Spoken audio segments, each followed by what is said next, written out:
తలలు వంచండి. చిన్న ప్రార్థన. మహాపరిశుద్ధుడా, ఘనమైన మా తండ్రి, ప్రేమ కలిగిన మా రాజా, నీ నామమునకు కోట్ల కోట్ల స్తుతులు, స్తోత్రాలు, ఆరాధన తెలియజేస్తున్నాం.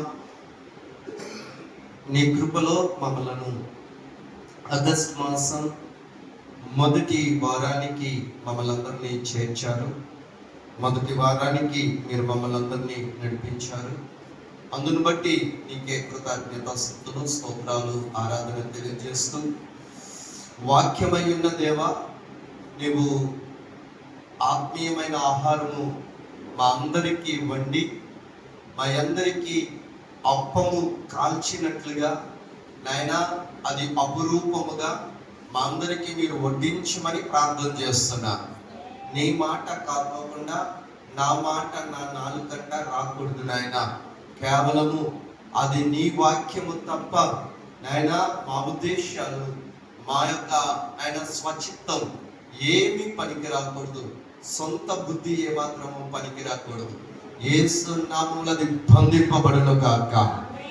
అయ్యా, నీ వాక్యము చేత ప్రజలు కట్టుబడులాగున, నీ వాక్యమే ప్రజలకి ఆధారము గనక, నీ వాక్యం ద్వారా ప్రజలకి ధైర్యం కలుగులాగున, నీ వాక్యం ద్వారా ప్రజలకి ఆనందం కలుగులాగున నీవే వారితో మాట్లాడమని యేసు నామములో అడుగుచున్నాను తండ్రి, ఆమేన్. మంచిది బిడ్డలారా, కూడి వచ్చిన మీ అందరికీ కూడా నా హృదయపూర్వకమైన ప్రేమ వందనాలు తెలియజేస్తున్నాను. తల్లి అందరికీ వందనాలు. ఎలా ఉన్నారమ్మా? బాగున్నారంతా? దేవునికి స్తోత్రం. మరి మనల్ని దేవుడు కొత్త ఆగస్ట్ అనే నెలలోనికి మనల్ని ప్రవేశపెట్టారు. జూలై మాసం అంతా కూడా దేవుడు మనల్ని కాపాడి ఆయన భద్రపరిచారు. దేవుడికి స్తోత్రం. హల్లెలూయా. జాగ్రత్తగా దేవుని మాటలు త్వరగా మరి కొన్ని మాటలు మీరు వినండి. ఎందుకంటే మన మధ్యలో ప్రభు బల్ల అనే కార్యక్రమం మొదటి వారం కనుక ప్రభు బల్ల అనే కార్యక్రమం ఉంది. మరి ఈ కార్యక్రమంలో కాస్త త్వరగా సమయం లేట్ అవ్వకుండా ముందుకు వెళ్ళాలంటే మరి ఈ వాక్యాన్ని మరి మీరు దృష్టిలో పెట్టాలని ప్రభు పేరట మనం చేస్తున్నాం. దేవునికి స్తోత్రం అని చెప్పండి. ఒకసారి చదువుకునే లేఖన భాగం ఏ పుస్తకంలో నుంచి చదివేమో ఒకసారి మీరు గుర్తు చేయండి. సామెతల గ్రంథంలో నుంచి మనం చదివాం. అందరూ తీసారు కదండి. చదువుకున్న పిల్లలందరూ తీయండి. మంచిది. చదువుకున్న పిల్లలందరూ తీసి చూస్తే అది అలా ఉందా లేదా అనేది మీకు అర్థమవుతుంది. పాస్టర్ గారు తప్పుడు బోధ ఏమైనా బోధిస్తున్నారా, లేదంటే నిజానికి అలా ఉందా అనేది మీకు అది అర్థం అవ్వాలంటే కాస్త మరి చదవటానికి మీరు ప్రయత్నం చేయాలి. లేఖనాలు ఆ విధంగా ఉన్నాయా లేదా, లేఖనాలు ఆ విధంగా బోధిస్తున్నాయా లేదా అనేది మీరు కూడా టెస్ట్ చేయాలి అని ప్రభు పేరట మీకు మనం చేస్తున్నాం. చెప్పండి మరొకసారి, ఎక్కడ చదివామది? సామెతల గ్రంథంలో నుంచి 3వ అధ్యాయంలో నుంచి చదివాం. ఒక ప్రశ్న మీ అందరికీ, ఈ సామెతల గ్రంథం రాసిన వాళ్ళు ఎవరు చెప్పగలుగుతారా మీరు? అందులో అయ్యి సరిపోతుందా మీకు?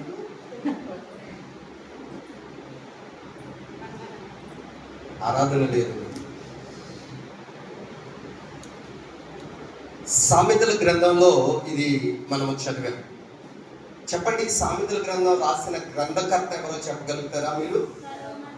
అమ్మా, సొలొమోను. మరి సొలొమోను ఈ సామెతల గ్రంథాన్ని రాసినట్లుగా మనం చూడగలుగుతాం. సొలొమోను ఎవరి కుమారుడు చెప్పండి? దావీదు కుమారుడు. మరి అంటే మైక్లో కాదు, అందరూ కూడా చెప్పొచ్చు. ఒక కుమారి అనేది కాదు, కానీ ఎవరి కుమారుడు అండి? అందరూ చెప్పండి, ఎవరి కుమారుడు? సొలొమోను రాసిన సామెతలు. సొలొమోను ఎవరి కుమారుడు అంటే దావీదు కుమారుడు. దేవునికి స్తోత్రం. హల్లెలూయా. మనము ఇంతగా ఈ గ్రంథాన్ని రాసిన గ్రంథకర్త కొరకు నేను మీకు ఇంతగా ఎందుకు చెప్పవలసి వస్తుందంటే, ఈ గ్రంథకర్త చాలా జ్ఞానము కలిగిన వాడు. చెప్పండి, ఏం కలిగినాడమ్మా? చాలా జ్ఞానము దేవుని దగ్గర జ్ఞానం పొందినవాడు. అంటే జ్ఞానం అంటే కొంతమందికి అధిక తెలివితేటలు ఉంటాయి, కొంతమందికి ఏ తెలివితేటలు, అధిక తెలివితేటలు ఎక్కువ. ఈయనకి ఏ తెలివితేటలు అంటే అధిక తెలివితేటలు కాదు, లోక జ్ఞానం కాదు. ఈయనకి దేవుడే జ్ఞానాన్ని తన ఆలయంలో ఇచ్చాడు. దేవునికి స్తోత్రం. ఈ భూమి మీద ఎవ్వరు కూడా అంతటి జ్ఞానవంతుడు పుట్టలేదు. చెప్పండి, పుట్టలేదు, పుట్టబోడు. మీరు చాలా జాగ్రత్తగా వినాలి. ఇప్పటికే చాలా లేట్ కమర్స్ కనుక చాలా జాగ్రత్తగా దృష్టి పెట్టుకుని దేవుని మాటలు వినండి. ప్రియ దేవుని బిడ్డలారా, ఈ సొలొమోను లోక జ్ఞానస్తుడు కాదు, అధిక తెలివి జ్ఞానము కాదు. ఆయన మాట్లాడే ప్రతి మాట కూడా దేవుని జ్ఞానముతో ఆయన మాట్లాడుచున్నాడు. దేవునికి స్తోత్రం. హల్లెలూయా. దేవుని జ్ఞానంతో మాట్లాడిన కొన్ని మాటలు మీరు ఇప్పుడు చదివారు. ఎక్కడ చదివారు? సామెతల గ్రంథము 3వ అధ్యాయం. ఆయన చాలా దేవుని జ్ఞానముతో, చూడండి, లోక జ్ఞానానికి దేవుని జ్ఞానానికి వ్యత్యాసం ఉందా లేదా? ఉంది, చాలా వ్యత్యాసం ఉంది. లోక జ్ఞానానికి దేవుని జ్ఞానానికి చాలా తేడా ఉంటుంది. దేవుని జ్ఞానం చాలా బుద్ధి చెప్తుంది. దేవుని జ్ఞానం మనం ఎలా బ్రతకాలో, మన జీవితం ఎలాగో సరి చేసుకోవాలో, మన జీవితాల్లో ఎలాగా దేవునికి దగ్గర అవ్వాలో, ఈ విషయాలన్నీ కూడా చెప్పండి దేవుని జ్ఞానం మనకి బోధిస్తాం. ఆ మాటల్లో ఓ 10 వచనాలు మనం చదువుకున్నాం. ఈ పూట 10 వచనాలు నేను మీకు బోధించలేను, సమయానుకూలంగా బోధిస్తాను. కానీ కొన్ని వచనాలు అయితే మనము శ్రేష్టంగా చూడాలి. ఈయన రాసిన పద్ధతులు కూడా అద్భుతమైన పద్ధతులండి. సామెతల గ్రంథం ఇంకా ఎన్ని పుస్తకాలు రాశాడో మీకు తెలుసా? సామెతలు, ప్రసంగి, పరమగీత. ఈ 3 కూడా రాసింది ఒకే ఒక వ్యక్తి, ఆయన సొలొమోన్ మహారాజు. దేవునికి స్తోత్రం. చెప్పండి, 3 పుస్తకాలు ఏంటో చెప్పండి. ప్రసంగి, పరమగీతాలు, సామెతలు. ఇక్కడి నుంచి వస్తే బాగుంటుంది కదా. సామెతలు, ప్రసంగి, పరమగీత. ఈ 3 కూడా ఆ గ్రంథకర్త నోట్లో నుంచే, ఈ సామెతలు రావటమైనా, పరమగీతాలు రావటం అయినా, ప్రసంగి రావటం ద్వారా ఆయన మాత్రమే రాశాడు. చాలా జ్ఞానంతో రాశాడు. మరి జ్ఞానమే కదండి ఏమైనా. దేవునికి స్తోత్రం. హల్లెలూయా. కనుక దేవుని జ్ఞానం ఎలా ఉందో, దేవుని మాట ఎలా ఉందో, కొన్ని వచనాలు చాలా అద్భుతకరంగా ఇక్కడ మనకి కనబడతాయి.